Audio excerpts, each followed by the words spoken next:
Vous êtes sur le point d'écouter Distorsion, un podcast sur... So let's talk about the coincidences in the case of Celeste Rivas Hernandez, found dead in the trunk of singer David's abandoned Tesla. David wrote an unreleased song titled Celeste. Both David and Celeste have a tattoo, same exact one, of the word shh on their right index fingers.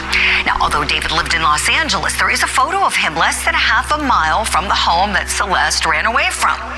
Des histoires étranges de l'ère numérique.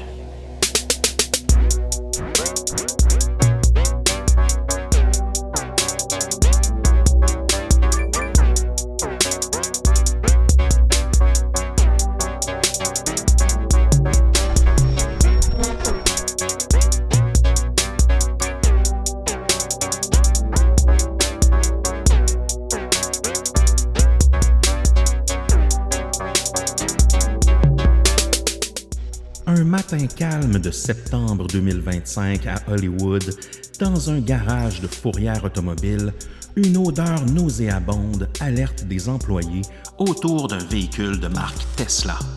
Intrigués, ils inspectent la voiture enregistrée au nom d'un certain David A. Burke, mieux connu du grand public sous le nom de scène de David, jeune chanteur en pleine ascension. En ouvrant le coffre, les agents de police font une découverte macabre. Le corps d'une jeune femme, Celeste Rivas, sévèrement décomposé et démembré, enveloppé dans un sac en plastique. Au cœur du mystère, quel est le lien entre Céleste et David? Et surtout, quelle était la nature de leur relation? Suivez-nous alors que les internautes tentent de repérer tous les indices et résoudre cette histoire. Sébastien Lévesque, comment vas-tu aujourd'hui? Ça va bien et toi, Émile Gauthier? Oh, ça va très bien. On parle aujourd'hui d'un cas, je dois dire, les Distordus, on a un peu interrompu notre saison. Oui, on est à mi-saison déjà oui, là, oui, aujourd'hui. oui. Mm-hmm. Attendez-vous à quelque chose de spécial en 2026, on l'a déjà dit. Mais justement, quand cette histoire-là est survenue, ça a shaké la planète au complet. Oui. Ça a ébranlé beaucoup aussi les communautés d'internautes qui font des enquêtes en ligne et tout ça. Qu'est-ce qui s'est passé entre le chanteur David et Celeste Rivas, qui semblait être sa petite amie, mais en même temps qui était une ado en fugue à ce moment-là. Exact, Tout est incompréhensible. C'est une histoire qui est encore en développement. On n'aura pas de conclusion formelle à vous dire aujourd'hui, mais plusieurs pistes à explorer. Vous allez voir, c'est un vrai rabbit hole. Donc, on a un peu interrompu notre saison pour se dire, est-ce qu'on fait un épisode là-dessus? Eh bien, merci à notre cherchiste qui a mis beaucoup de temps là-dessus. Et aussi à une amie distordue nommée Mel. Oh, merci Mel. Oui, merci Mel qui nous a alimenté avec beaucoup d'infos, beaucoup de rumeurs, de trucs comme ça. Donc, on aime ça aussi quand vous prenez part aux recherches, les distordus. Donc, c'était un peu un imprévu cet épisode-là, mais à quelque part, c'est passionnant. Ça a tous les ingrédients d'une bonne histoire pour Distorsion. C'est tragique aussi, faut pas l'oublier. Il y a une jeune fille qui est décédée là-dedans. Donc, on va vous prendre par la main, on va vous amener un peu dans tout ce qu'on sait. Il reste encore plein de choses à découvrir, mais ça risque d'être très, très intéressant. Chers amis, suivez-nous jusqu'à la fin. On aura aussi un after show que je vous ai concocté où on parle encore une fois d'un corps dans un coffre. On parle du disparu de Soria en Espagne qui a été résolu grâce à Google Maps. Vous allez voir, c'est une histoire assez passionnante. Parfois, justement, les preuves numériques permettent d'élucider le crime parfait. Ben oui, un autre cas résolu grâce à Google Maps, c'est intéressant. Ben oui, c'est vrai, on en avait fait quelques-uns dans nos cabarets des curiosités. Oui, exact. D'ailleurs, parlant des cabarets, il y a 3 dates d'annoncer déjà. On vous suggère tout de suite d'aller faire vos achats pour Noël si vous souhaitez nous voir en show, parce que là, tranquillement, on travaille sur notre tournée 2026 et 2027. Donc là, on a une date à Québec, à Montréal et à Sainte-Thérèse aussi. Il y en a d'autres qui s'en viennent. Donc, c'est ce qu'on a annoncé jusqu'à date. Merci à Concertium avec qui on s'est associé pour cette tournée-là. Ça risque d'être très cool. Oubliez pas que chaque cabaret des curiosités est différent. Donc, vous pouvez venir tous les voir et vous... Jamais. L'expérience va se répéter, mais pas au niveau du contenu. Exactement.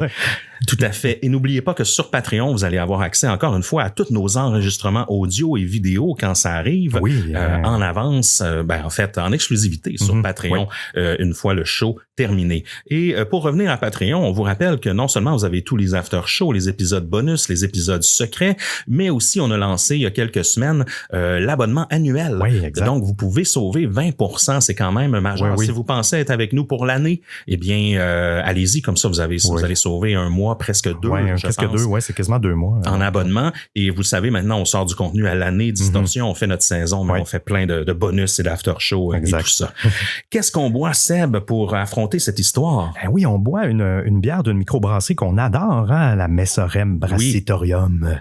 Et on aime beaucoup aller sur place aussi. Et cette bière-là, qui est offerte en canette, mais aussi en fût sur place, elle s'appelle Ce Dernier Clou. Et c'est une New England IPA, 7,2% d'alcool. Elle a une texture juteuse, une amertume modérée.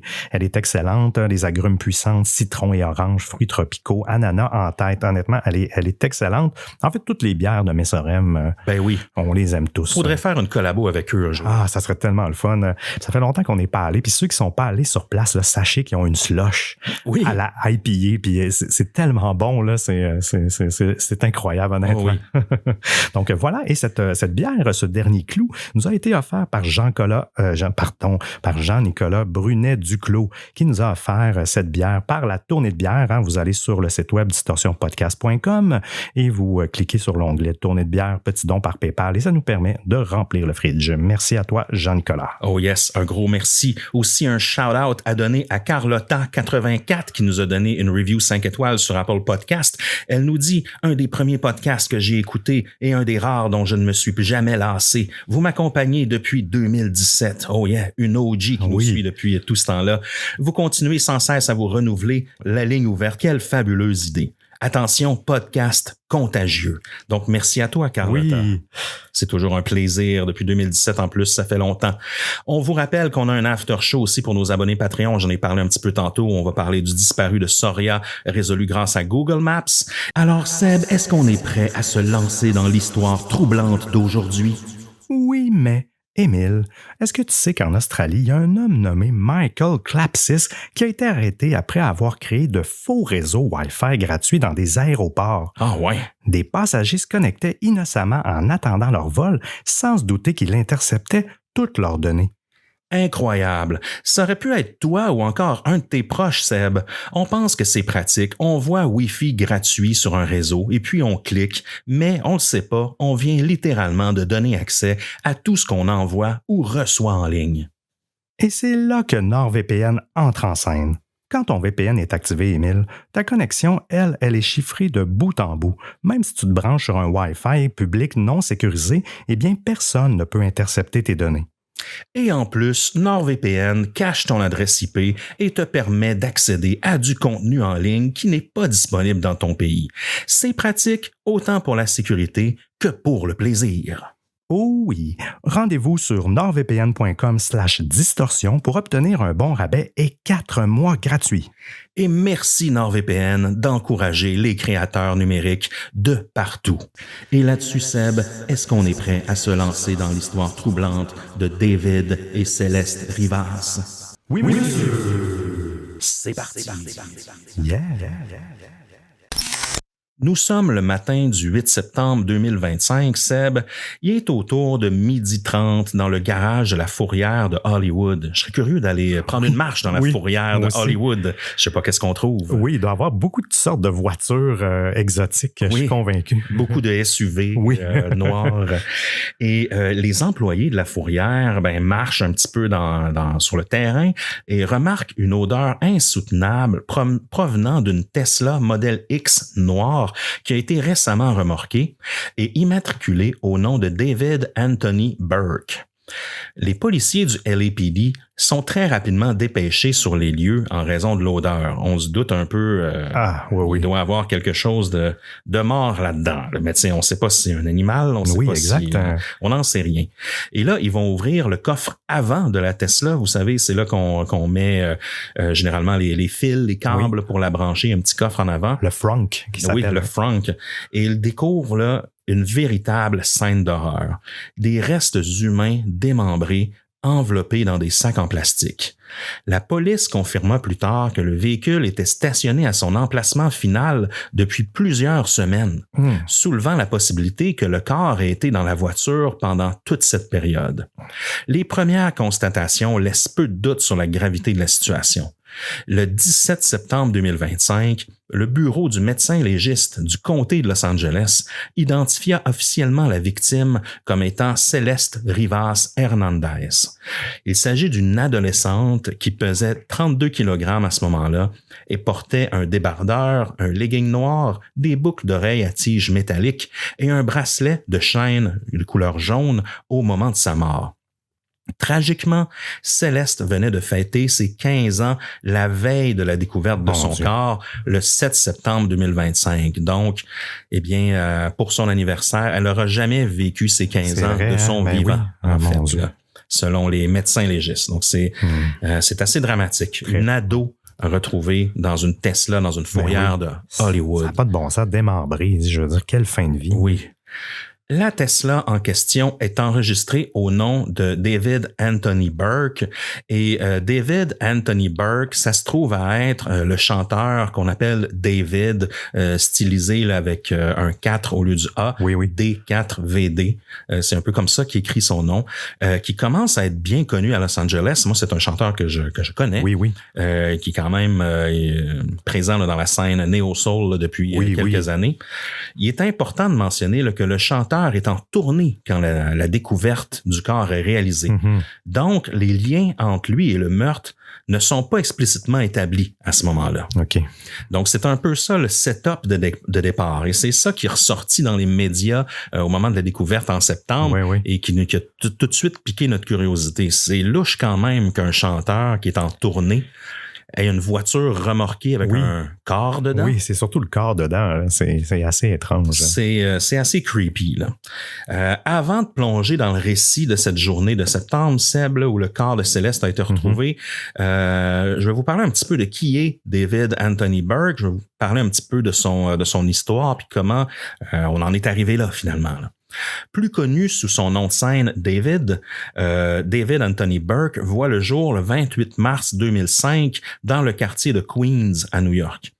Dès ses premières années, son parcours est unique en son genre et reflète parfaitement les grands changements qui ont bouleversé le monde de la musique avec l'arrivée d'Internet et des réseaux sociaux. C'est un peu un produit là, des réseaux sociaux, David, en quelque sorte. Son histoire, c'est celle d'un adolescent ordinaire devenu l'un des visages emblématiques d'une génération façonnée par les médias sociaux, les plateformes de création en ligne et la musique en libre circulation. Il a grandi au sein d'une famille chrétienne très pratiquante où la foi structure chaque aspect du quotidien. Très tôt, ses parents décident de quitter la densité new-yorkaise pour s'installer à Houston, au Texas, qui est une ville très dense aussi, je dois dire, espérant offrir à leurs enfants un cadre de vie plus calme, plus spirituel et conforme à leurs valeurs. Là-bas, dans ce nouveau décor, David passe son enfance sous le signe de la rigueur morale et de la discipline religieuse. Jusqu'à l'âge de 13 ans, son univers sonore est strictement limité au gospel et au jazz. Ce sont les seules musiques autorisées là, à franchir le seuil familial à ce moment-là. Ses parents interdisent toute autre forme d'expression musicale qu'ils jugent profane ou inappropriée. Cette barrière, là, bien qu'étouffante, va paradoxalement forger les fondations de sa sensibilité artistique. Dans cette atmosphère contrôlée, David découvre la puissance émotionnelle des harmonies vocales et l'énergie spirituelle des chœurs religieux. Chaque dimanche, il chante dans la chorale de son église, un lieu qui devient pour lui à la fois une contrainte et un refuge. C'est le cas de beaucoup de chanteurs et chanteuses soul et R&B. Souvent, ils ont commencé à l'église. Plusieurs musiciens aussi. Dans les villes américaines très chrétiennes, il y a beaucoup de musique dans les églises, dans les églises gospel. Il y a des bands. Très dynamique. Ça peut être ton travail. Tu peux être un musicien full-time à l'église. Donc, c'est quand même un tremplin intéressant pour plusieurs musiciens. Oui, c'est vrai. Hein? Mais je me demande, quand les jeunes, je suis convaincu que même des artistes qui se sont nourris par rapport à ça au niveau de de la musique qu'ils ont produit, quand ils étaient jeunes, je suis sûr que ça les dérangeait tout le temps d'être obligés de y aller et de participer à ça. Mais finalement, souvent, ça leur a donné des super bons outils aussi pour devenir chanteur, musicien, etc. Mais je suis sûr qu'il y avait une dualité quand ils étaient jeunes, ça devait les gosser là, d'être obligés d'être dans la chorale ou tout ça. Je suis convaincu. Là, puis on voit encore maintenant, tu sais, je pensais à ceux qui ont écouté un peu de hip-hop d'Atlanta, le Zaytoven, qui est le producer, qui est un grand producer de beat, là, hip-hop, là, Gucci Mane, Young Thug, il est un petit peu partout. Là, c'est un genre de super producer d'Atlanta. Lui, il joue encore du piano à l'église les dimanches. Donc, malgré la richesse, le succès, tout ça, il est ancré à sa foi. Puis, s'il y a une chose qui lâchera jamais, c'est ça. Donc, mais il y a quelque chose de beau là-dedans, je trouve, quand les gens, même si je suis pas très croyant, je trouve ça beau, les gens qui ont cette rigueur-là. Dire, qui gardent ça malgré tout autre, une vie plus, je sais pas comment dire ça, là, plus éclatée, mais malgré tout, le côté rigoureux, religion, reste toujours ancré. Oui, exact. Puis, tu sais, je fais une autre petite parenthèse, mais là où j'habite, dans mon quartier, dans Hochelaga, sur la rue Adam, il y a au moins 2 ou 3 églises. Je sais pas exactement c'est quoi la religion, mais des églises que je pourrais dire un petit peu plus afro-américaines, là, où il y a du gospel, puis tout ça. Et puis, à chaque dimanche, c'est le party. Je marche proche des églises, j'entends les bands jouer, les gens. Mon Dieu, j'ai presque envie de m'inviter dans le party du dimanche matin pour aller faire la fête avec eux. Bref, il y a une culture intéressante quand même musicale autour des églises dans certaines communautés où c'est moins plate que l'église catholique qu'on a connue, nous. Oui, exact. Où en étais-je? Donc, sa mère, la mère de David, soucieuse de lui inculquer une formation musicale solide, l'inscrit à des cours de piano qu'il suit sans trop être passionné. Oui, c'est ça. Ses leçons imposées, là, plus que désirées, lui paraissent mécaniques, trop rigides. Il apprend à exécuter les notes, mais sans comprendre encore là, comment en faire un vrai langage. Pourtant, dans ce cadre strict, il germe déjà un début de rébellion intérieure, le besoin d'aller au-delà de ce qu'on lui permet d'entendre, de chercher un son qui lui appartienne vraiment. C'est pas encore la musique qui lui offre cette liberté, mais un autre univers tout aussi immersif, les jeux vidéo. Ce sera, sans qu'il le sache encore, la première porte ouverte vers le monde extérieur et vers la diversité culturelle qui va façonner son identité d'artiste avec le temps. Oui, tu as raison, parce que le véritable tournant, Émile, dans la vie musicale de David survient presque par hasard au moment où il entre au collège. Un jour, alors qu'il navigue sur Internet, eh bien, il tombe sur une chanson qui n'a rien à voir avec le gospel ou le jazz de son enfance. Gucci Gang de Lil Pump.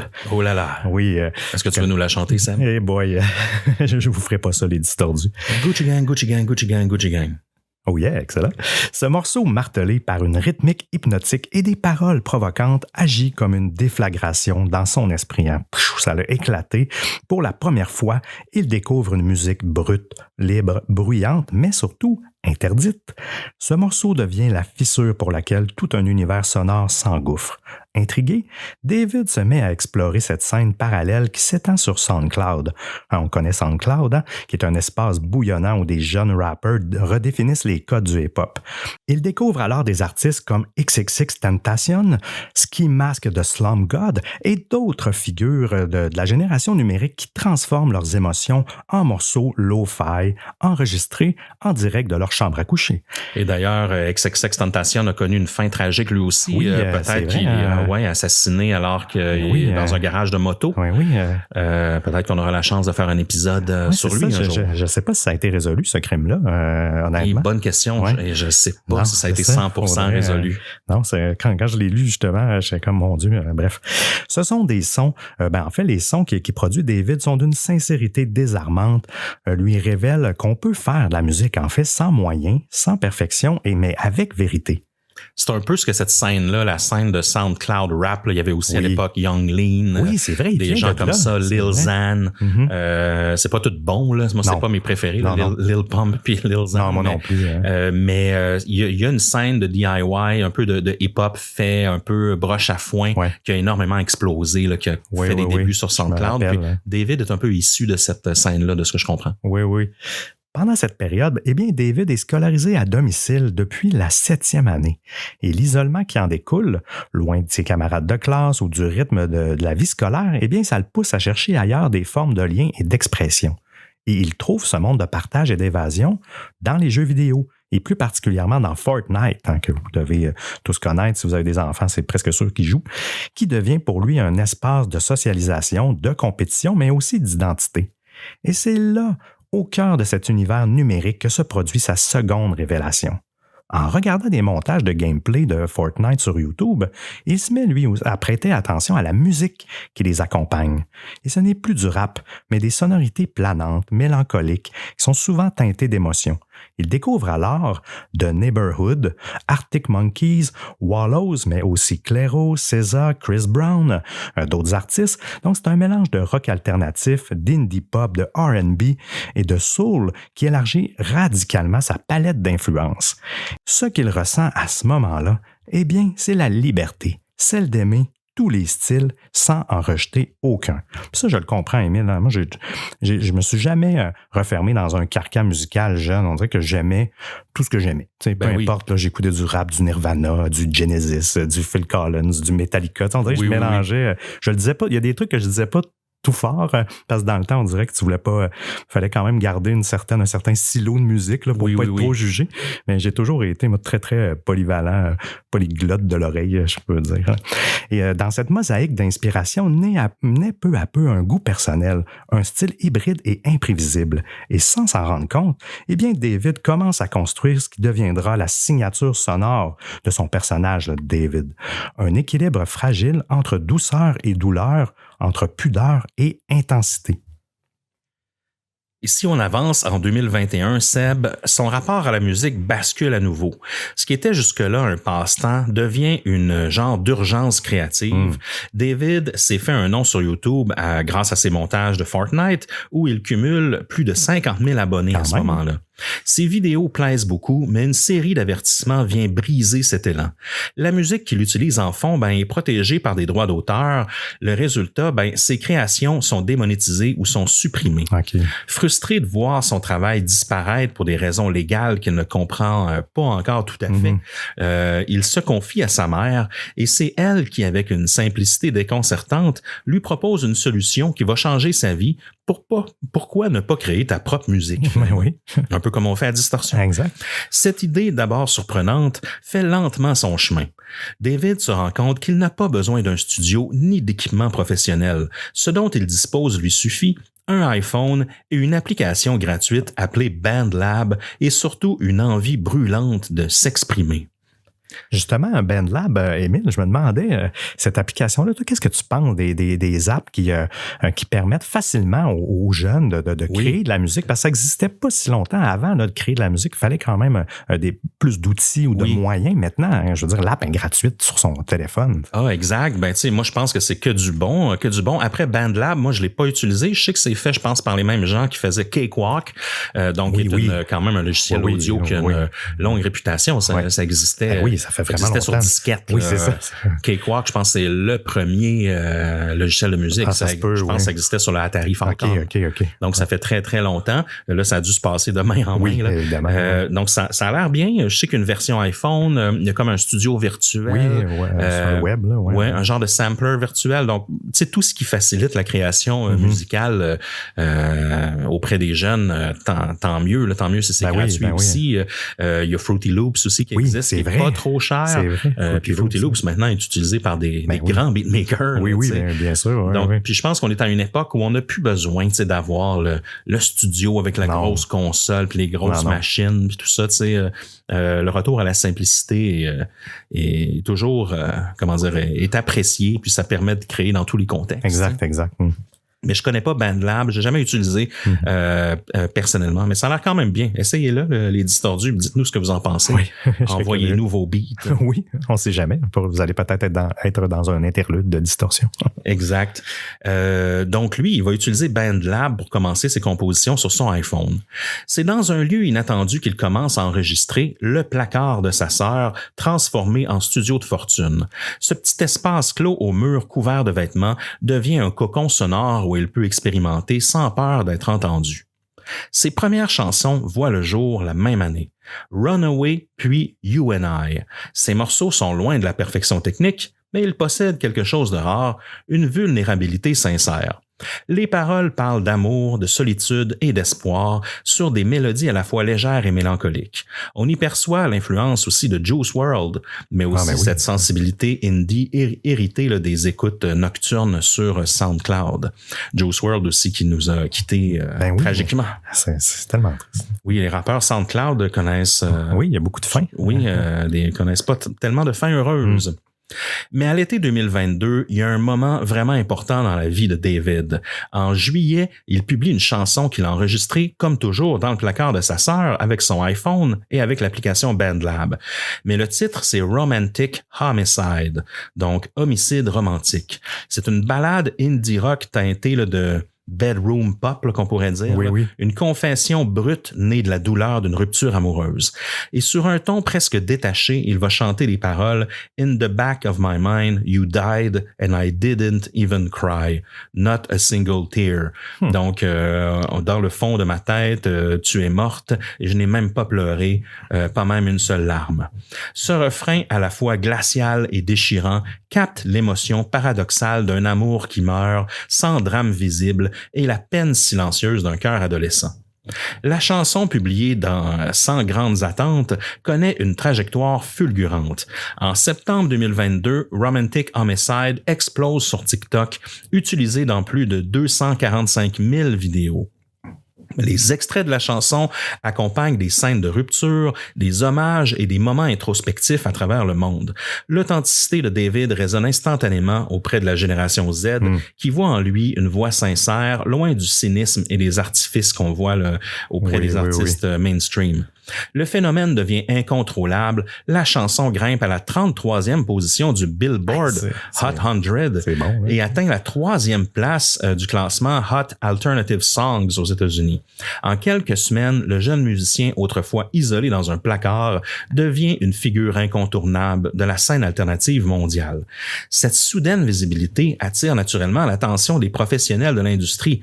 Parmi eux, un certain Josh Marshall, fondateur de Mogul Vision, tombe par hasard sur une chanson de David, là, Never Again, et immédiatement, il est frappé par la fraîcheur et la sincérité de son son. Le lendemain de cette découverte, Marshall saute dans un avion pour Houston. Il y rencontre David et ses parents dans un Panera Bread, une chaîne de restauration là, sans prétention.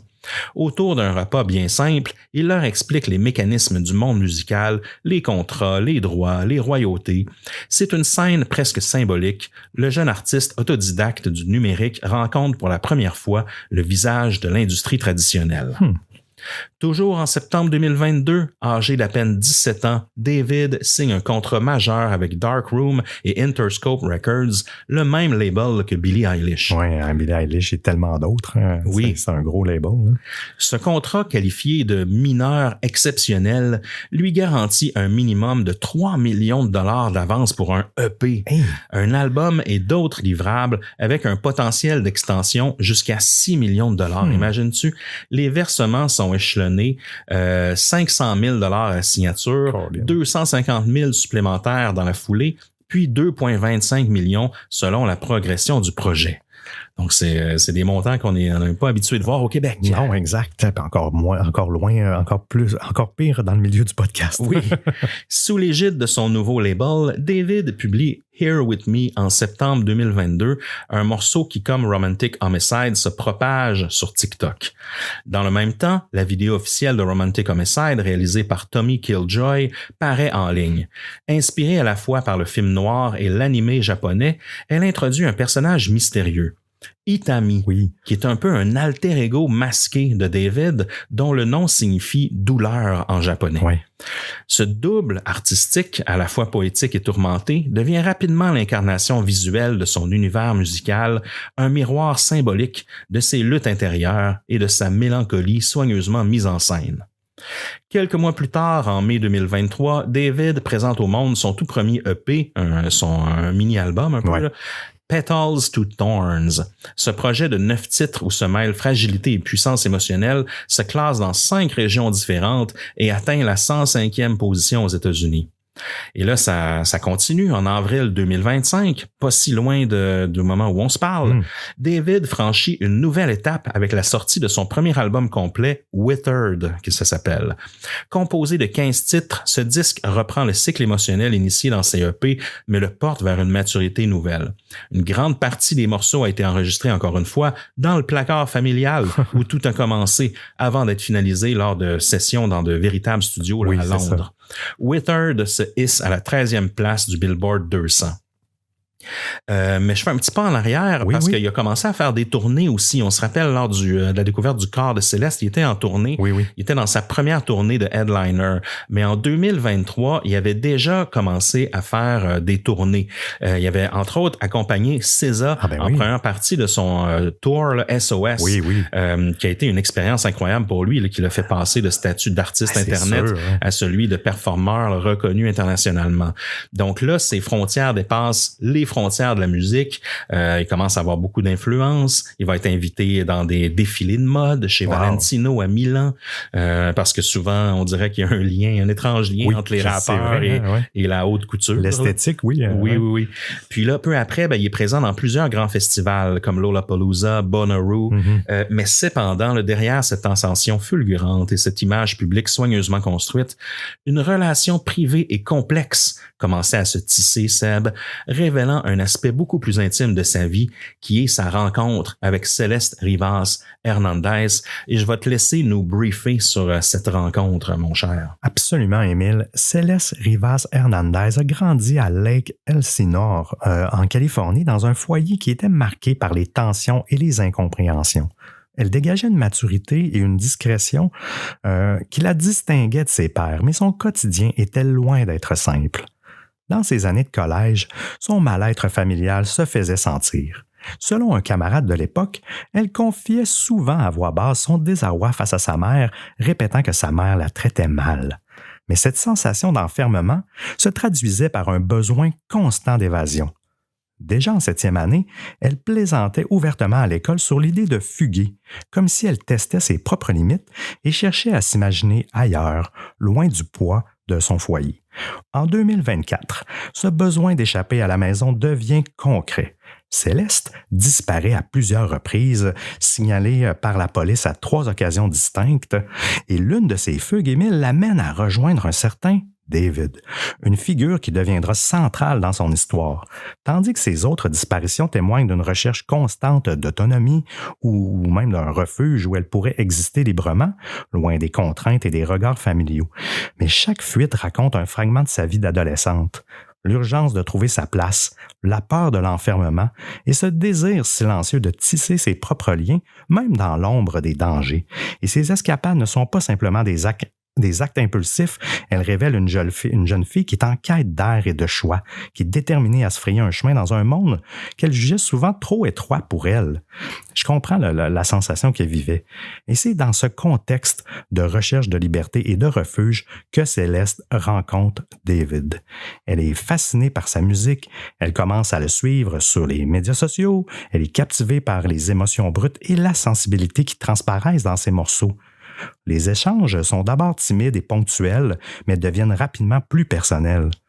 À travers les messages privés et les discussions nocturnes, il y a une connexion qui se tisse entre les deux. Céleste partage ses frustrations et ses rêves, tandis que David, lui, confie les difficultés de sa propre adolescence et les histoires derrière ses chansons. Ce lien qui tisse entre les deux, tissé dans l'intimité du numérique, ça devient un espace où elle peut s'exprimer librement et trouver une écoute et un miroir à ses émotions. Donc, ils se sont rencontrés carrément dans un contexte un peu de confidence et de mal-être, de ce que je comprends. Oui, tu as bien raison. Et ainsi naît une relation complexe, discrète et intime, à l'abri des regards qui marquera profondément le cours de sa jeune vie.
Au fil des semaines, les messages entre Céleste et David se multiplient.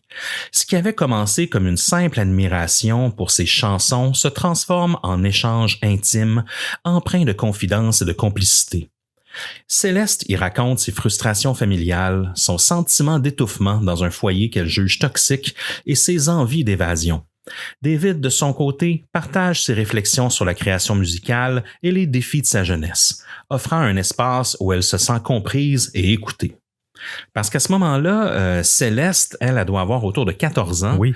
Puis David, qui est né en 2005, mais là, doit avoir 20 ans. Donc, tu sais, il y a quand même les deux sont jeunes, mais il y a un petit écart quand même là, de 6 ans entre les deux. Puis à cet âge-là, ce type d'écart-là n'est pas comme à notre âge. Il est plus grand d'une certaine façon au niveau de la maturité. Ben oui, elle est encore au lycée. Là, oui, c'est ça. Bon.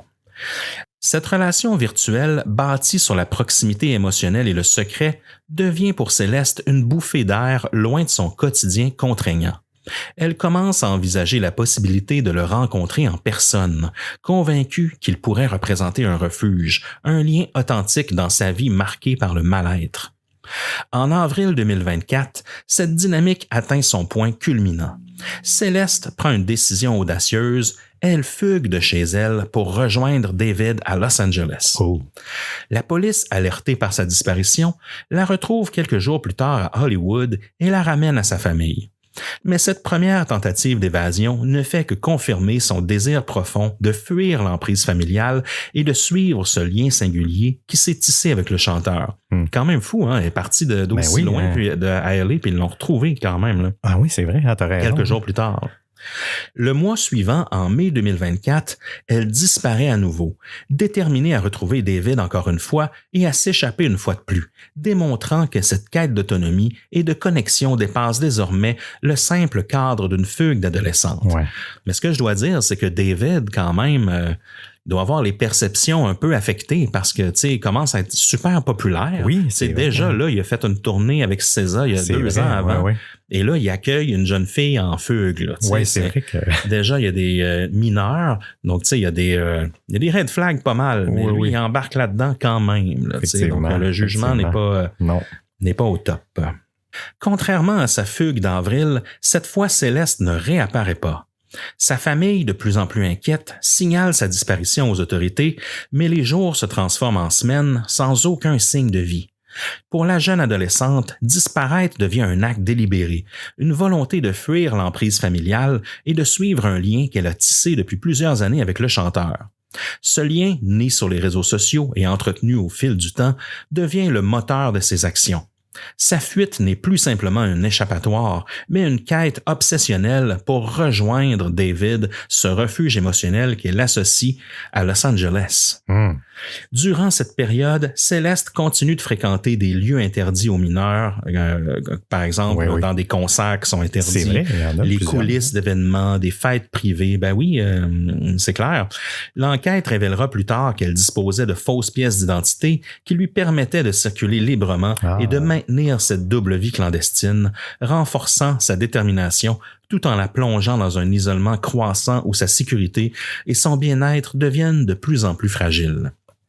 Et c'est là que le lien entre Céleste et David Émile se révèle à travers des signes assez subtils mais qui sont révélateurs.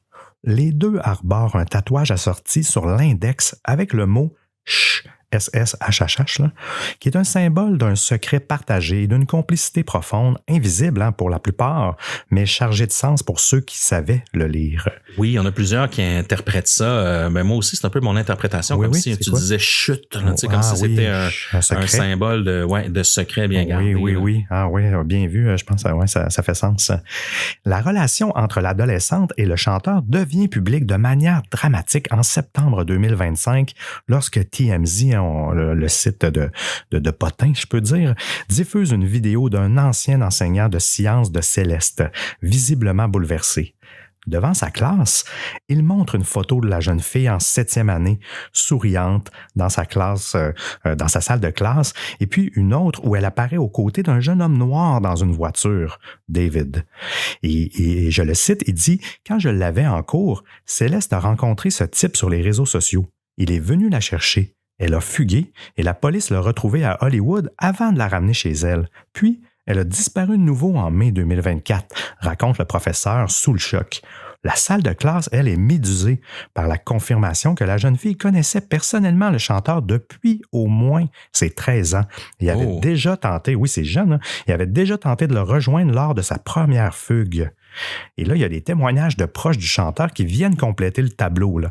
Ils affirment l'avoir souvent vue avec David et pensaient qu'elle était majeure, croyant qu'il s'agissait d'une étudiante de 19 ans à la USC. La maturité et la discrétion de Céleste avaient trompé son entourage et sa participation à des événements pour adultes, eh bien, ça soulevait aucun soupçon grâce à ses fausses pièces d'identité. Puis tu sais, je sais pas si c'est comme ça à Los Angeles, mais tu sais, c'est un petit peu comme ça aussi. Là, mettons que les bouncers ou les agents de sécurité dans les bars sont toujours un peu plus indulgents auprès des belles filles. Hein? Ça, c'est vrai, t'as raison, effectivement. Cette double vie entretenue dans l'ombre et le tatouage deviennent les symboles tragiques d'une relation qui s'est développée loin des regards. Mais la disparition prolongée de Céleste depuis mai 2024 reste inexpliquée jusqu'au jour funeste de septembre 2025, quand son corps est retrouvé, révélant l'ampleur du drame et confirmant pour le public que la jeune fille et le chanteur partageaient un lien qui, pendant trop longtemps, est resté caché derrière un secret soigneusement gardé. Oui, en effet. Et là, tout ça nous amène, parce que le professeur, c'était déjà en septembre qu'il avait montré une photo où carrément, il révélait à la classe que David était venu la chercher pour sa première fugue. Et là, on est le 8 septembre 2025, donc quelques jours plus tard, on arrive très près des événements. Là. Donc, je vais faire un petit recap à l'ouverture du coffre avant de la Tesla, où se loge normalement le moteur, pardonnez-moi. Il découvre une véritable scène d'horreur, les restes humains démembrés enveloppés dans des sacs en plastique. Et là, la police confirma plus tard que le véhicule était stationné à son emplacement depuis plusieurs semaines, soulevant la possibilité que le corps ait été dans la voiture là, très longtemps. Ah, ça doit tellement... On va revenir là, sur les circonstances de la voiture, parce qu'avant d'être à la Fourrière, elle était quand même stationnée dans un quartier aisé là, de Los Angeles. Là. Quelques jours plus tard, le 17 septembre 2025, le bureau du médecin légiste du comté de Los Angeles va identifier la victime comme étant Céleste. On parle du fait qu'elle pesait 32 kg, donc elle était très petite à ce moment-là. Oui, c'est pas gros, hein? C'est tout petit. Hein? Non, pas du tout. Et tragiquement, elle venait de fêter ses 15 ans la veille de la découverte de son corps, donc probablement qu'elle n'a pas vécu cette fête. Hein? Son certificat de décès, publié plus tard, confirmant qu'elle n'était pas enceinte, parce qu'il y avait eu des rumeurs à ce moment-là qu'elle aurait été enceinte. Et apparemment qu'elle l'aurait jamais été au cours de l'année précédente non plus. Ça, c'était des rumeurs qui avaient sorti sur Internet. À mesure que l'enquête progresse, un scénario temporel précis se dessine autour de la Tesla Model X de David et du sort de Céleste. D'après les investigations, la voiture en question n'était plus utilisée par le chanteur depuis le début de l'année 2025, ce qui est un peu bizarre. Ouais. David avait même loué une seconde Tesla en février 2025, laissant le premier véhicule étrangement à l'abandon. Ouais, ça aussi, c'est weird. C'est ça, quand tu as de l'argent, hein, tu peux en avoir 2, 3, abandonner une Tesla, pas de problème, en prêter à quelqu'un d'autre, parce que lui, c'est ça, il disait, ça fait longtemps que je l'utilise plus, ma Tesla. Les gens normaux devraient se dire, pourquoi? Oui, c'est ça. Le quartier huppé de Hollywood Hills, parce que c'est là qu'il vivait, pas le temps de niaiser, on va direct à Hollywood Hills, où il résidait, va servir de dernier théâtre à ce mystère macabre. Et là, on retourne dans le temps. À la fin juillet 2025, des riverains du secteur de Bluebird Avenue remarquent déjà la Tesla noire stationnée dans la rue, couverte de poussière. Il y a même des photos qui sont prises. Et tranquillement, elle prend la poussière. Elle semble ne pas bouger pendant plusieurs jours. Le 27 août, c'est un agent de la voirie municipale qui signale le véhicule en infraction et marque ses pneus à la craie, comme ils font à l'habitude. La bonne technique. Le 3 septembre, constatant qu'elle n'a pas bougé, la police de Los Angeles verbalise la Tesla pour stationnement prolongé au-delà de 72 heures, ce qu'ils n'ont pas le droit de faire. Mm-hmm. Et sans nouvelles du propriétaire, l'étape suivante est enclenchée. Le 5 septembre, la voiture est remorquée et amenée vers la fourrière de Hollywood. Pendant 3 jours, la voiture reste immobilisée dans l'enceinte du dépôt. Ce n'est que le 8 septembre au matin que l'odeur insoutenable de décomposition qui s'en dégage pousse les employés à investiguer, menant à la découverte du corps de Céleste. Tesla oblige, le moteur n'occupant pas l'avant, c'est là qu'a été caché le sac contenant les restes. La scène qui se présente aux enquêteurs est éprouvante. Le cadavre a été découpé en morceaux, sans doute pour faciliter sa dissimulation, c'est dur à lire un peu, et a atteint un stade avancé de putréfaction à ce stade-ci. Et sur place, les techniciens s'affairent à relever le moindre indice. La question cruciale est de déterminer depuis quand Céleste était morte et entreposée dans la voiture. Les premières constatations médico-légales suggèrent que la jeune fille était décédée depuis plusieurs semaines déjà au moment de la découverte. En recoupant avec la chronologie du stationnement, la police formule l'hypothèse qu'elle se trouvait très probablement déjà dans la Tesla pendant tout le temps où elle avait été abandonnée dans le quartier, sur Bluebird Avenue. Autrement dit, la mort de Céleste pourrait remonter à la fin de l'été 2025, même avant. Un haut gradé du LAPD, le capitaine Scott Williams, déclare ainsi soupçonner que le corps était dans la voiture pendant toute la période où elle est restée abandonnée. C'est probablement ça qui a déclenché l'abandon de la voiture. Hein? Oui, selon moi. Tu vas pas le faire le tour de la ville avec un cadavre dans le coffre. Non, exact. Mais imagine, en plus, il fait beau puis il fait chaud là-bas, la chaleur toute la journée. Mon Dieu. Ça a dû même accélérer, j'ai l'impression, la décomposition. C'est pas drôle. Un four micro-ondes. Oui, exact. Cette hypothèse, si elle se confirme, Seb, écarterait l'idée d'un déplacement du corps d'un lieu à un autre après les faits. D'ailleurs, le détective privé Steve Fisher, qui est engagé parallèlement par le propriétaire de la maison louée par David, parce que David, lui, il louait sa maison à Hollywood Hills, lui aussi, le détective privé, abonde dans ce sens. Dans des entretiens qu'il accorde en octobre, il révèle avoir collecté de nombreuses vidéos de caméras de surveillance du voisinage. Et l'une d'elles montre précisément qui a déplacé le véhicule pour le garer à son emplacement final dans les Bird Streets de Hollywood Hills, les rues avec des noms d'oiseaux.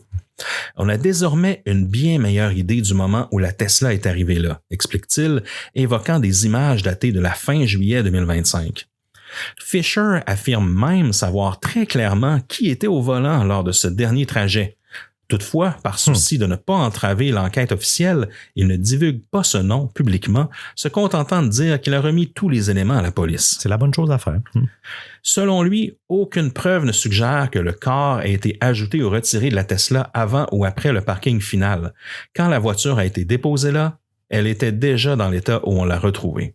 Cette voiture n'avait pas servi depuis longtemps, conclut-il, convaincu que Céleste était déjà dans le coffre au moment où on l'a abandonnée. Face à l'onde de choc de la découverte, le LAPD mobilise rapidement ses enquêteurs de la division des homicides pour faire toute la lumière sur l'affaire.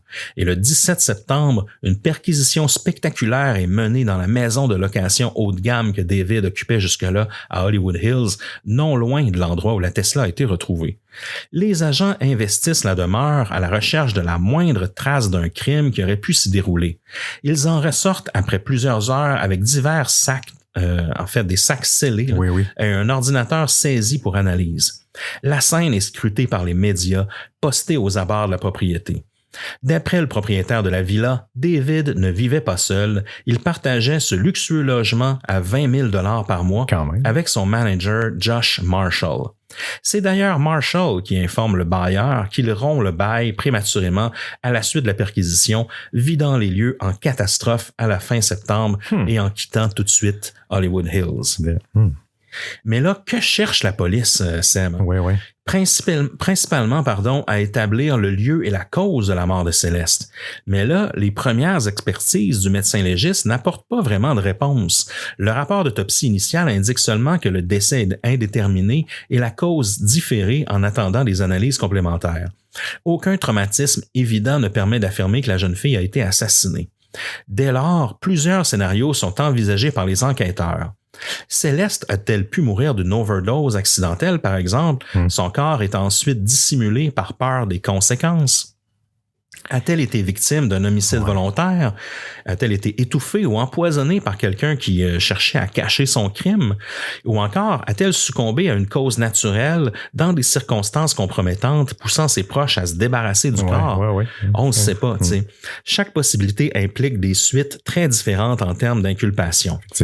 Conscient de ces enjeux, le capitaine Scott Williams insiste publiquement: tant que la cause du décès ne sera pas déterminée, nous ne pouvons désigner aucun suspect dans la mort de Céleste. Aucun individu n'est donc formellement accusé pour l'instant, ni David, ni une autre personne de son entourage.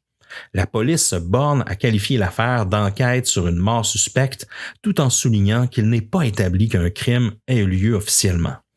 En revanche, ce qui est indubitablement criminel, c'est la dissimulation du corps et son abandon dans une voiture. Ça, c'est pas à négliger non plus. Non, exact. Et si l'auteur de ces actes est identifié, il encourt des poursuites pour atteinte à l'intégrité d'un cadavre et obstruction à la justice, là.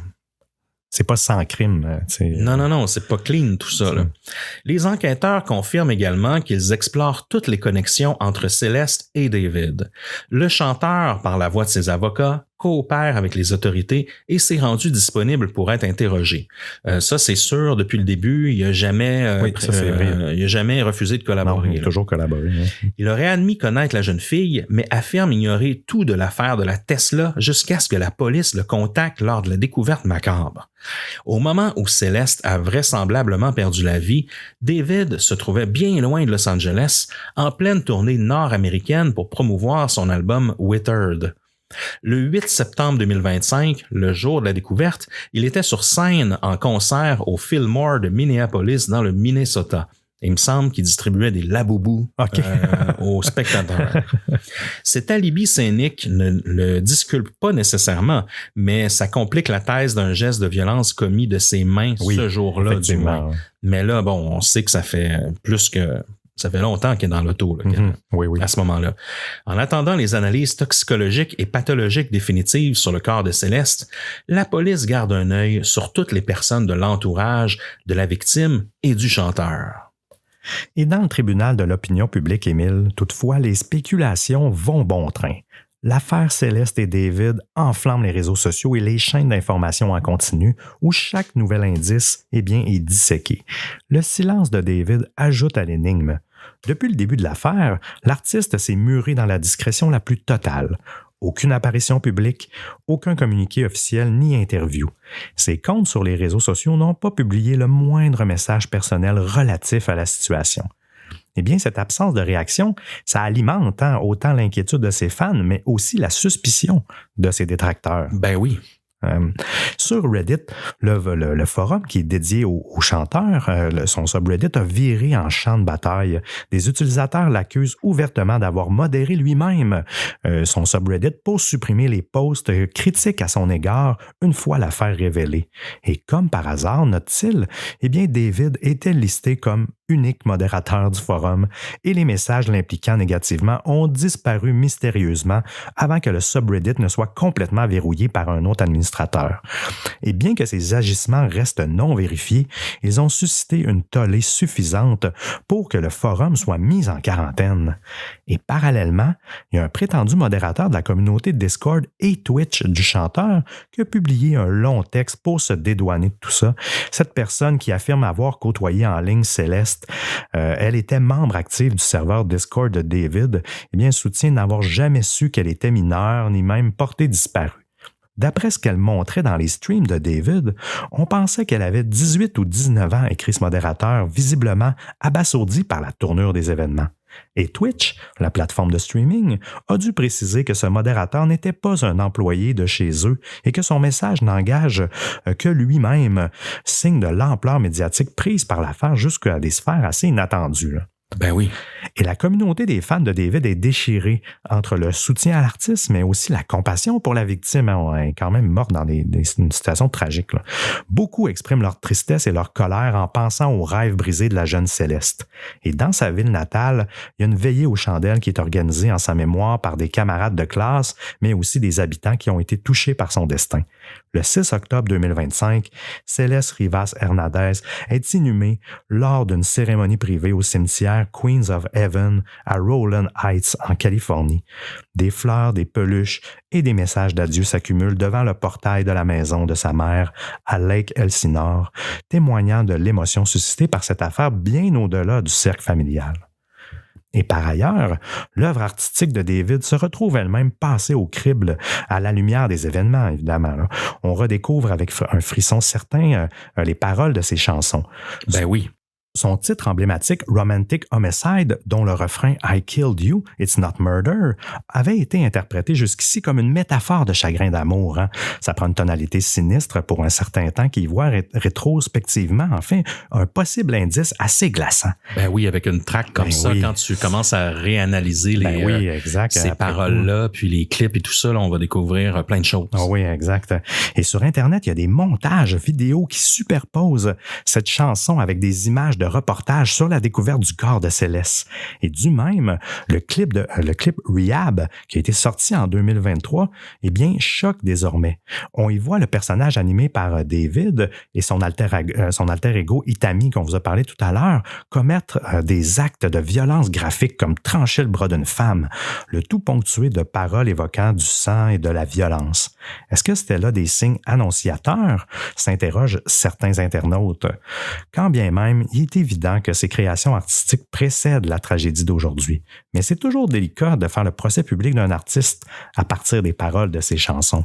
Oui, parce qu'on l'a vu, peut-être qu'on fera un retour là-dessus, mais le rappeur Young Thug, dans son RICO case aux États-Unis, où vraiment les avocats de la couronne, eux, c'est différent aux États-Unis. C'est pas un avocat de la couronne, mais bien ceux qui le poursuivaient lui ont remis dans sa face des paroles de chansons de rap qu'il avait écrit, mais c'est pas Jojo, là, les paroles de Young Thug. Donc, tu sais, jusqu'où on peut aller avec les paroles de chansons? T'sais, est-ce qu'on peut interpréter ça comme des réelles intentions? Oui, c'est ça. Quand il parle de guns, de violence, de vente de drogue, de choses comme ça, est-ce qu'on peut amener ça à procès?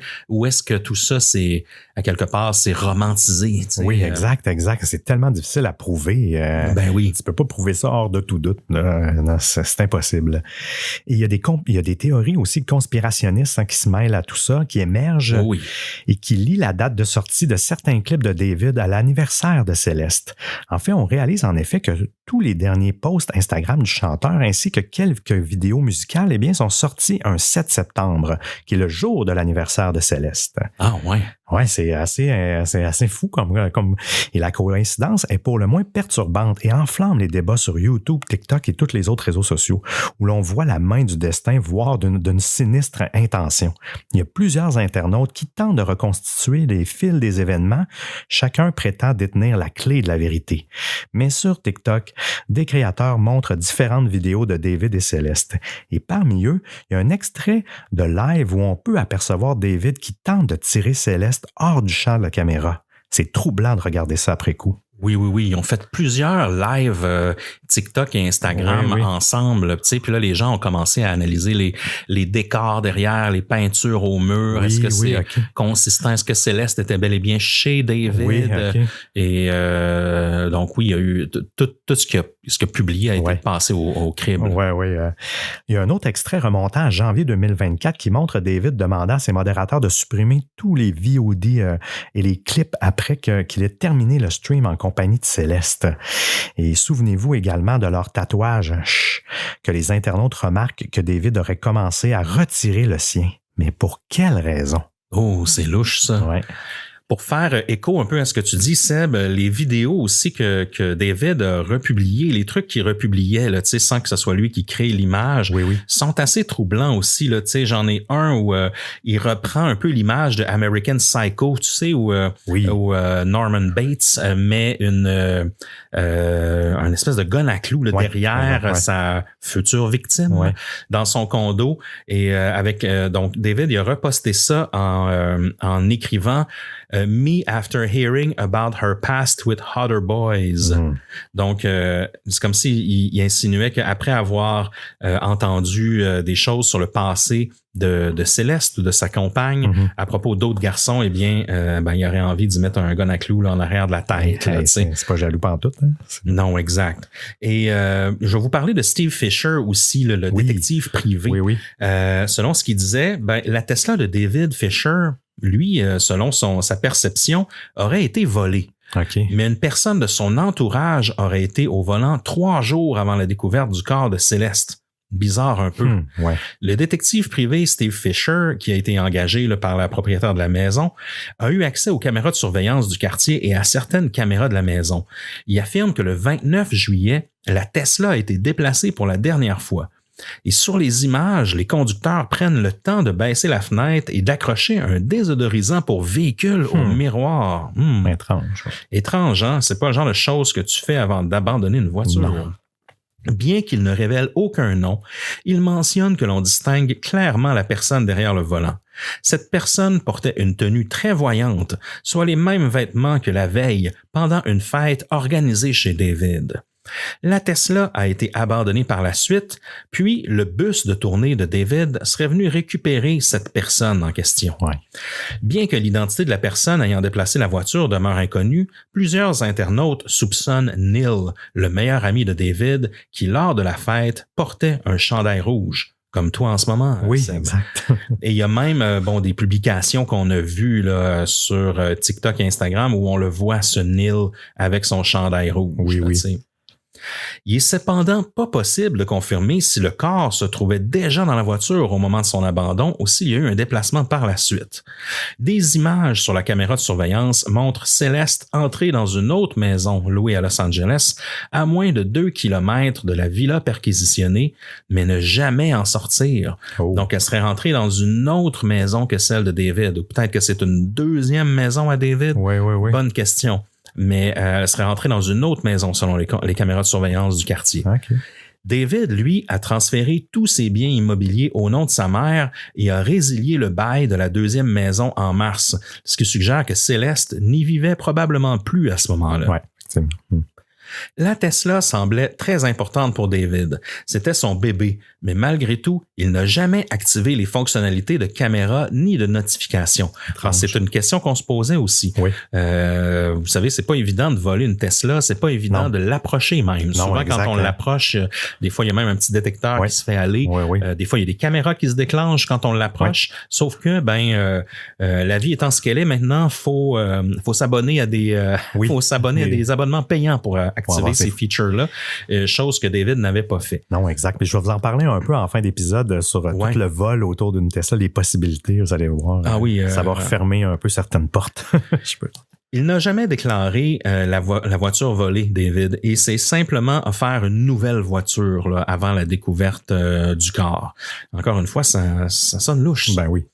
Toujours selon Fisher, le détective, il y aurait également eu des notes évoquant un plan pour se débarrasser de Céleste, ainsi que des bidons d'acide et d'autres produits qui n'ont pas été perquisitionnés à son domicile. Là, il faut en prendre et en laisser avec les déclarations de Fisher. Et aussi, tu as parlé un petit peu de Discord tantôt parce que David avait un serveur qui était très actif. Il y a des nombreux internautes sur Discord qui croyaient que Céleste était enceinte et que David aurait voulu qu'elle se fasse avorter, ce qu'elle aurait refusé. Et ces rumeurs ont été alimentées là, par des anciens messages trouvés dans le serveur Discord et même un ancien tweet là, qui date de 2022 là, où David aurait un peu subtilement mais pas trop clairement évoqué le fait que qu'il était pas dans une situation idéale avec sa conjointe. Là, donc c'est peut-être ça. Là. Puis c'était le jour de la fête à Céleste en plus. Qu'est-ce que ce tweet-là avait... ce message-là avait été fait en date du 7 septembre, qui est la date d'anniversaire de Céleste en plus. Là. Exactement. Puis le 6 septembre, en fait, c'est ça, il y a un autre utilisateur qui disait sur Discord, « Hopefully, I'll be back just in time for my baby's birth ». Donc, quelqu'un qui disait, qui serait supposément Céleste, disait sur Discord, « Je serai de retour à la maison à temps pour la naissance de mon bébé ». Donc, c'était évoqué. Mais bon, ça a été confirmé par les médecins légistes après l'analyse lors de la découverte de son corps qu'elle n'était pas enceinte. OK. Et plus on creuse dans le passé en ligne de David Seb, plus l'affaire devient choquante. Il aurait manipulé Céleste depuis qu'elle avait 10 ans apparemment via Fortnite et Discord et aurait menti à son entourage sur son âge en lui fournissant de fausses pièces d'identité comme nous l'avons mentionné plus tôt. Et là, le LAPD reste curieusement silencieux. Certains articles avancent même que David n'est pas considéré comme une personne d'intérêt et certains affirment que tout cela ne constitue pas un crime sexuel sur mineurs, avançant que lorsqu'ils se sont rencontrés, ils étaient tous deux mineurs entre 10 et 16 ans. Et puis, la situation se complique davantage. Apparemment, la famille de Céleste savait où elle se trouvait et David les aurait soudoyés pour qu'ils gardent le silence.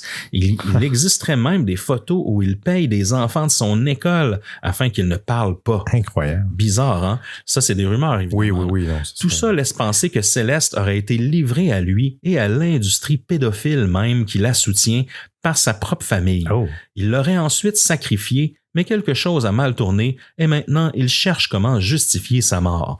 Donc ça, c'est jusqu'où les discussions sur Discord peuvent aller, là, tu sais. Donc ça va vite. Est-ce que la famille de Céleste était au courant? Bonne question.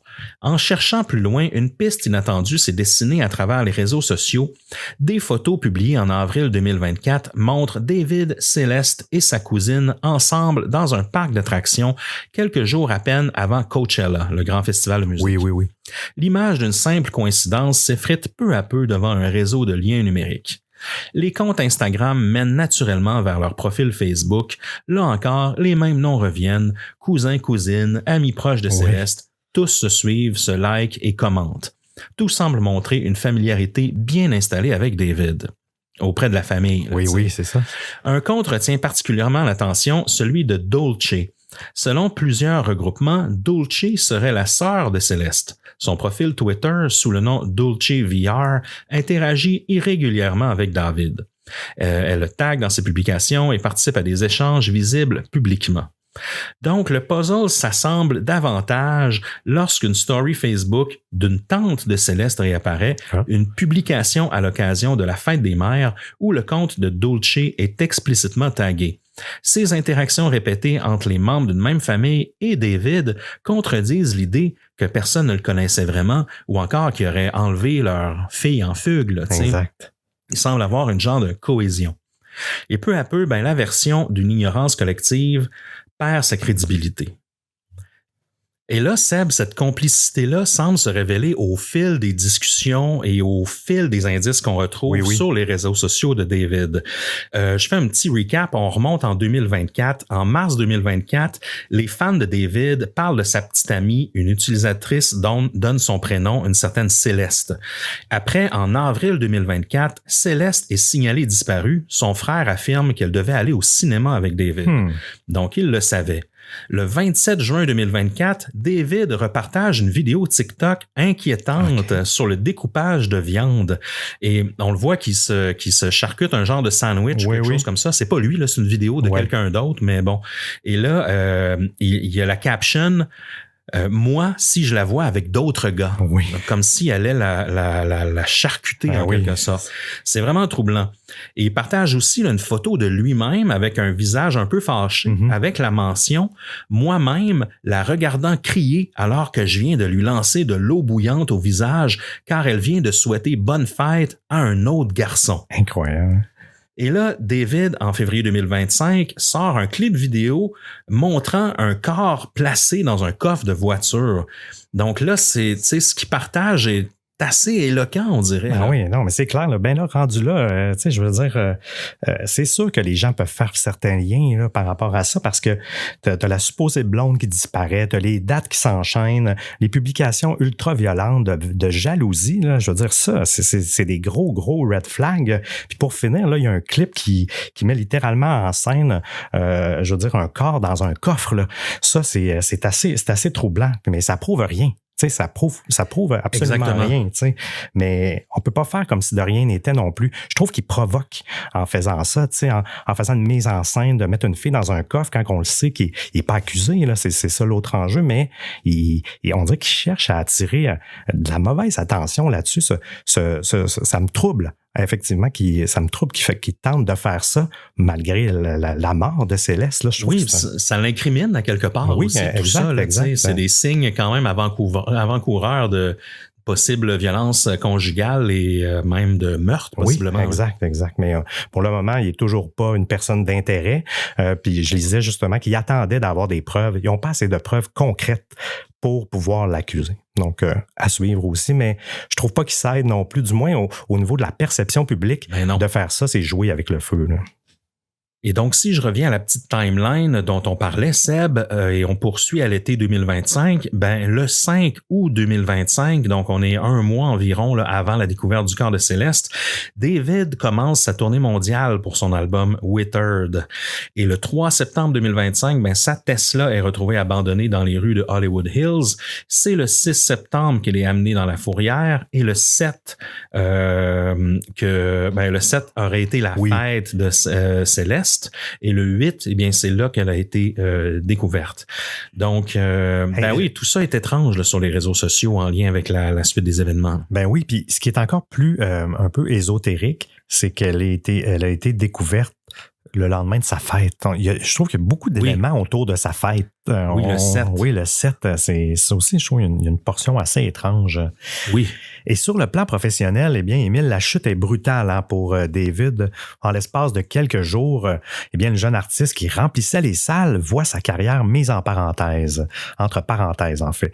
Toutes les dates restantes de sa tournée mondiale Withered sont annulées dès la mi-septembre.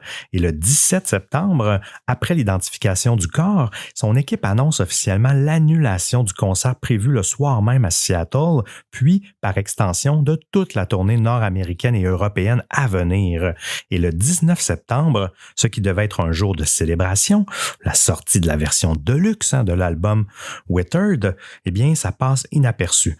L'album bonus est purement et simplement suspendu et aucune promotion n'en est faite.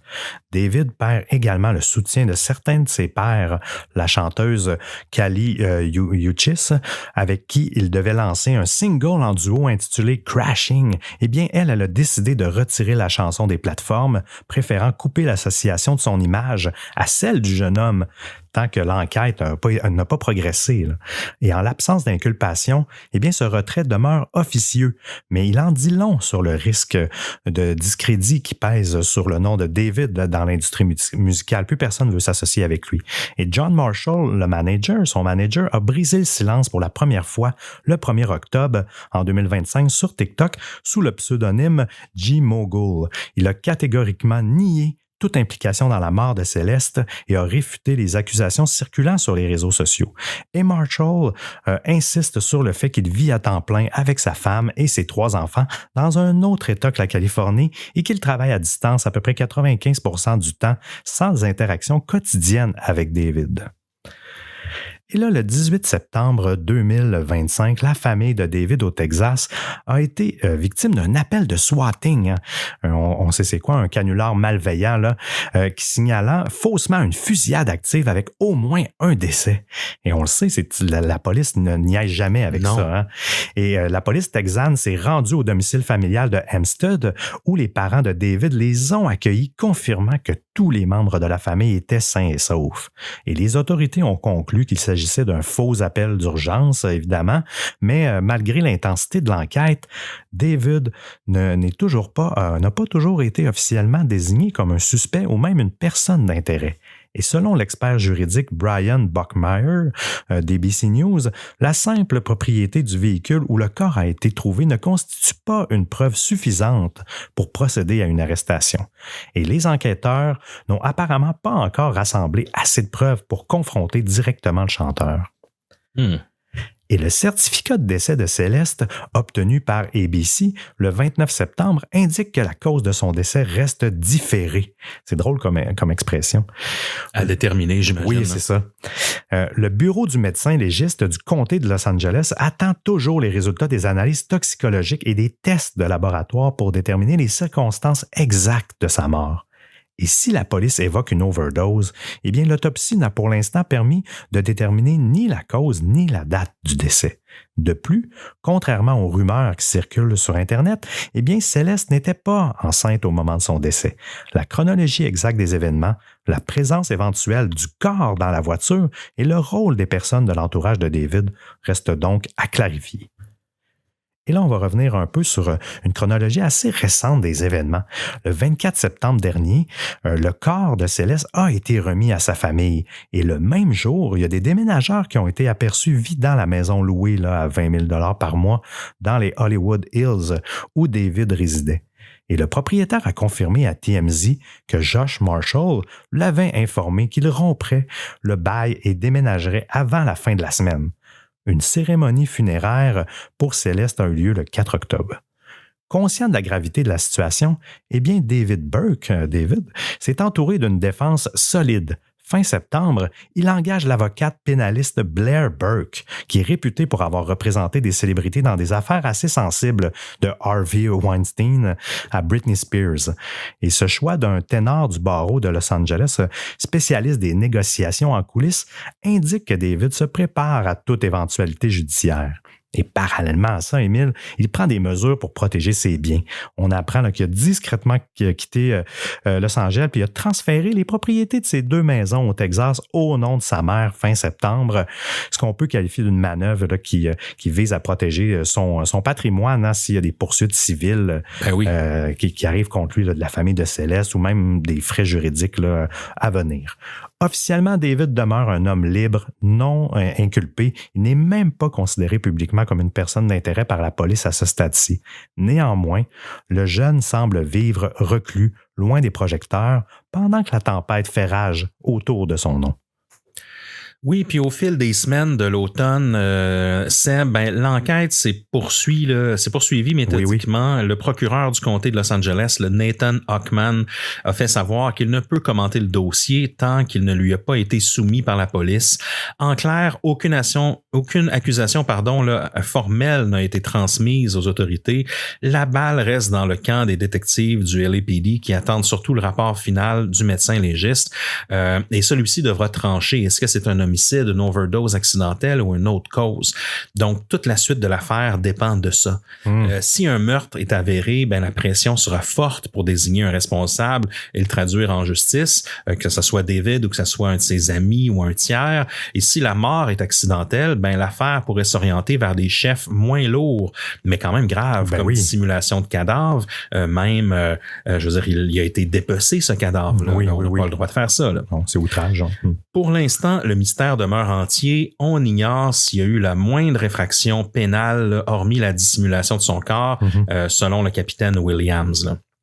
Les derniers développements indiquent que l'enquête s'intensifie. Un détective privé a fourni de nouveaux indices aux autorités.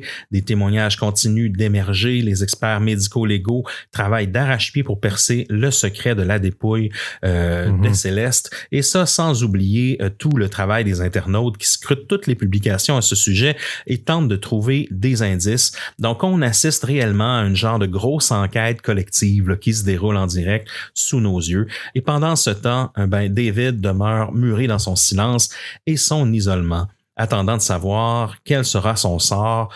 Donc, il y a toujours une tension autour de ce dossier là, qui est tentaculaire, un vrai rabbit hole. Là. Et à chaque jour, on retrouve un lot de questions souvent sans réponse. Qu'est-ce qui s'est passé réellement entre Céleste et David? Quelle était la nature de leur relation? Comment et quand la jeune fille a été décédée, puis qui a transporté et dissimulé son corps dans la Tesla du chanteur et dans quel but. Donc, tout ça devrait évidemment être éclairci, je l'espère, bientôt, du moins. Oui. Une enquête, ça raconte une histoire. Hein. Fait que j'ai hâte de voir cette histoire-là. Et puis, avant qu'on... dans le début qu'on commençait à étudier ce dossier-là, je me questionnais sur les possibilités de voler une Tesla ou que ça pourrait être quelqu'un qui emprunte sa Tesla. Tu sais. Oui. C'est sûr que là, Céleste est tellement lié à lui, ça devient plus difficile, mais j'ai fait des recherches puis j'avais vraiment l'impression que les Tesla sont pas beaucoup volés. Je sais pas si tu avais ce feeling-là, mais c'est effectivement vrai. Hein? Les Tesla, c'est les voitures les moins volées d'Amérique du Nord. Et ça donne un exemple là, sur une fréquence, sur une genre d'échelle. C'est 1% des voitures. En fait, il se fait voler 100 fois moins de Tesla que toutes les autres voitures. OK. C'est assez fou, hein? Puis il y a une autre analyse qui disait que, c'est que les voitures électriques, elles, globalement, sont moins volées à 80 à 90%. Donc, si vous avez des problèmes de vol, achetez-vous une voiture électrique, vous allez le régler incessamment. Mais pourquoi sont si difficiles à voler, en fait, c'est qu'automatiquement, c'est qu'ils sont tellement connectés en permanence. Il y a un GPS en permanence. Il y a une possibilité de les immobiliser à distance. Il faut aussi une clé numérique, mais un code, un mot de passe. Ben oui. Puis si tu n'as pas le code, elle ne peut pas partir, ta Tesla. Puis cette petite technologie-là, c'est niaiseux, hein, mais si tous les constructeurs de voitures intégreraient ça dans les trucs, au lieu que de se faire copier des clés intelligentes, on aurait beaucoup moins de vols. Parce que la facilité, mais ça diminue la sécurité. Ça, on aime bien ça de ne pas avoir sortir les clés de notre poche puis que la voiture s'ouvre tout seul, mais ça fait en sorte que les signaux peuvent être interceptés, copiés, puis il n'y a pas d'autre protection. Mais la Tesla, elle a cette protection-là et elle filme tout autour d'elle avec le Sentry Mode, là, comme tu parlais un peu tout à l'heure. Dans le fond, c'est que automatiquement, les voleurs se font filmer. Fait que ça décourage. En fait, il n'y a presque pas de tentative de voler des Tesla. Donc, si vous voulez pas vous faire voler une voiture, vous avez besoin d'une voiture, ben la Tesla semble être le choix idéal par rapport à ça. Donc, ça, on peut l'enlever, pas à 100% parce qu'elle peut être volée, mais dans les théories, on peut enlever la théorie qu'elle a été volée par quelqu'un d'autre qui aurait utilisé sa voiture pour l'inculper, par exemple. Ouais. Ah, c'est clair, les chances sont très minces. Ben oui, j'ai hâte de voir le déroulement de cette histoire-là. Seb, moi, j'ai l'impression que ça pourrait être un accident qui a mal tourné, là, genre une overdose ou quelque chose comme ça, mais pourquoi démembrer un corps, tu sais, après ça, tu sais, on dirait que je crois moins au meurtre là, de sang-froid et tout ça. Non, ça moi non plus. Mais on dirait que c'est ça, sachant qu'elle était en fugue, ils n'ont peut-être pas, évalué les soupçons et autres, bon, c'est une drôle d'affaire, tu sais. Je comprends pas encore comment cette jeune fille-là s'est retrouvée, comment son destin a été scellé comme ça par... tu sais, même si David a peut-être rien à se reprocher, c'est peut-être pas lui là qui est à l'origine de la mort, ben tu sais, clairement, il y a sans doute de ses amis qui sont impliqués, puis il doit le savoir. C'est sûr que lui le sait, ce qui est arrivé à Céleste. Là. Donc, on va vous tenir au courant, les Distordus. C'est toute qu'une histoire. J'espère que vous avez apprécié. C'est en développement. S'il y a un update, on risque de faire une mini-disto ou peut-être un hors-saison là-dessus. J'espère que vous avez apprécié. Sinon, en after-show pour les abonnés Patreon, ben je vous parle d'une autre histoire impliquant un coffre de voiture et des images de surveillance, le disparu de Soria en Espagne qui a été résolu grâce à Google Maps. Vous allez voir, c'est toute une histoire. Manquez pas ça en after show. Hello tout le monde! Depuis l'enregistrement de l'épisode, quelques nouvelles ont fait surface. Tout d'abord, les autorités ont déclaré depuis que le chanteur David est maintenant considéré comme suspect dans l'affaire, ainsi qu'une deuxième personne de son entourage. Il se peut que les autorités aient fait cette déclaration dans le but de provoquer les choses et de mettre une certaine pression sur David. Nous avons aussi eu d'autres détails sur la découverte du corps de Céleste. Il semblerait que le corps ait été congelé, au point où lorsque les médecins légistes ont analysé la dépouille, certaines parties du corps étaient encore congelées. Imaginez, le corps était toujours congelé après avoir passé des jours dans une voiture sous le soleil de Los Angeles. Il est possible que les suspects aient fait cela pour brouiller les pistes autour de la date de la mort de Céleste, car un corps congelé se décompose moins rapidement. Aussi, les autorités ont confirmé que David avait fait un voyage mystérieux dans une région éloignée de Santa Barbara en plein milieu de la nuit, quelque part au printemps, autour de la date présumée de la mort de Céleste. Des preuves numériques positionneraient David à cet endroit. Le tout laisse croire que la preuve est plus qu'un simple signal de cellulaire. Sinon, les autorités auraient dit probablement quelque chose du genre « le cellulaire a été géolocalisé à cet endroit ». Il est donc possible que des caméras aient capté le chanteur physiquement à cet endroit. Mais qu'allait-il y faire? Dépecer un corps? L'enterrer? Ou encore le déterrer pour le mettre dans la Tesla? Bref, dans cette histoire, plus on en apprend, moins on en sait. Et bien comme c'est la tradition, Seb, remercions nos chers membres Patreon. On a plusieurs shout-outs à donner. Oh oui, je poursuis et je commence en fait. Beaucoup d'amour à Tatiana G, Jean-Nicolas D, Marilyn P, Janie M et Claude B. Un bon shout-out à Iris H, à Christine R, à Émilie, à Stéphanie A et à Bib Claire. Et je poursuis un gros high-five à Catherine G, le ou la mystérieuse Croutz, Marie Docky, Carl SL et Gabriel C, Ne pas oublier la chère Marie-Christine, aussi Patricia B, Joël F, David F et Mi. Oh, my. Et je poursuis l'amour à Annie L, Karel M, Perrine, Julie B et Stéphanie B. Et pour terminer, un gros câlin à Lélé, à Edith B, à Joshua F, à Émilie D et à Jessica B. Est-ce que tu aurais pour nous, Émile, un mot de la fin ce soir? Tenez-vous loin des chanteurs soul un peu trop actifs sur TikTok. Méfiez-vous.